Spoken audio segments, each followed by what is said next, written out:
Jumping on the Republican abstinence education money train has also been profitable. This Say No to Sex group, Free Teens USA, uses Moon's own words in public schools. In 2005, it received over $790,000 in federal funds, added to the $1.8 million it had received over the previous 4 years. Free Teens tells kids to say no to free sex. It's run out of a guy's house in New Jersey, and it's unclear just what it's done with the millions of dollars it's been awarded since 2001. True love! True love, repeat after me. True life! True life! True lineage! True lineage! For these kids, free sex is a matter of life and death. These are the children of the mass weddings, the second generation. Bred by Moon to live perfect lives, they're told that a single sexual mistake will ruin all of their father's work. As a girl, you must protect your organs, such as your breast, your love organ, and so forth, because they have to be kept intact for the sake of your coming children in the future. Moon lives in suburban New York, where the Rockefellers are his neighbors. He has 2 adjacent mansions, Belvedere and East Garden, which is named for the Garden of Eden. Our attempt to visit East Garden didn't last long. Should I zoom?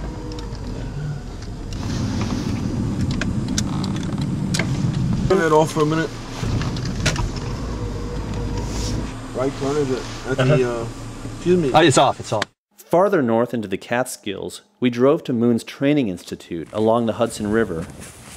I'm here in upstate New York at the Unification Theological Seminary. It's an old Catholic monastery, actually, that the Reverend Moon bought. Had it converted. He had the cross removed from the steeple, and the Virgin Mary apparently got evicted. The idea was that it was distracting people from worshiping Moon instead of Jesus.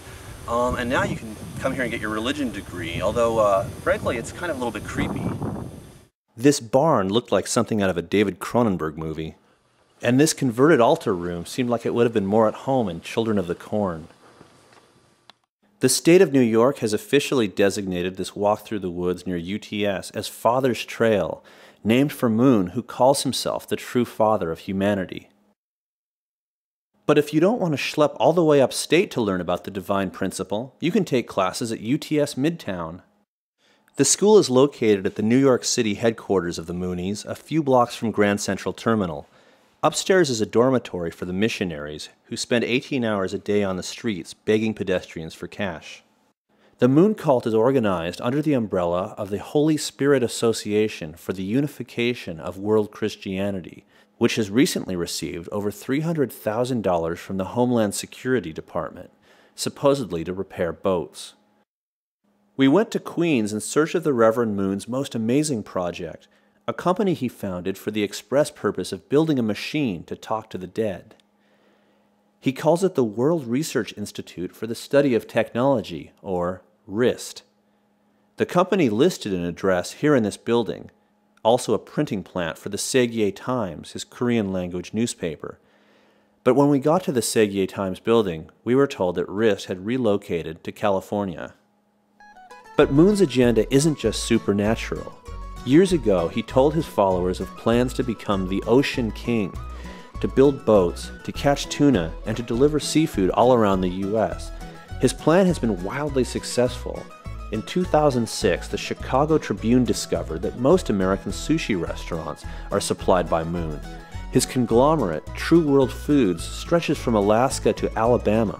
It's been accused of filthy work conditions, poaching, and threatening FDA inspectors with divine retribution for trying to do their jobs.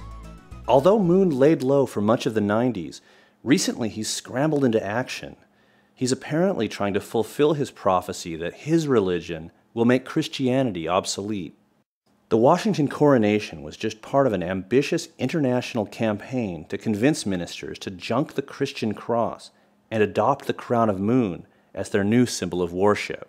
Here's what the Unification Church had to say about the Tear Down the Cross tour. In an historic speech in May 2002, Reverend Moon shared the painful heart of Jesus over his tragic rejection and persecution, and challenged Christian leaders to take the crosses down from their churches and unite the children of Abraham.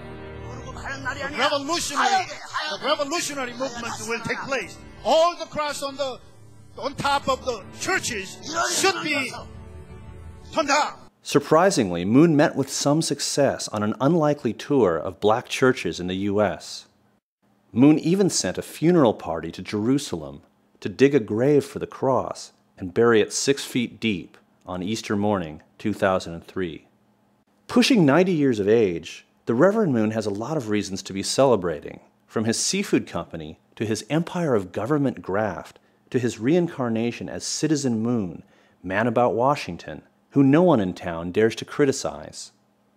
He recently held a housewarming party in the Lake Country east of Seoul, Korea. Here's what his teenage news service had to say about his opulent new palace. The entire human history? That's it. That's exactly what I'm saying. Ah, of course. We're talking about the glorious and victorious entrance into the original palace, June 13th, 2006. More than 25,000 people gathered a week prior to participate at the opening ceremony held on June 6th, which marked the end of an era and the final and ultimate completion of God's work of restoration through the Age of Light.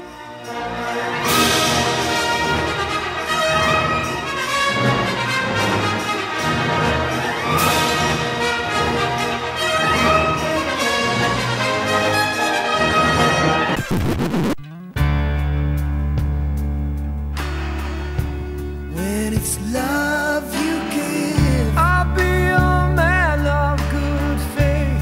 And in love you live, I'll make a stand, I won't break. I'll be the rock you can build on. Be there when you're old, to have and to hold. When there's love inside, I swear I'll always be strong. Then there's a reason why I'll prove to you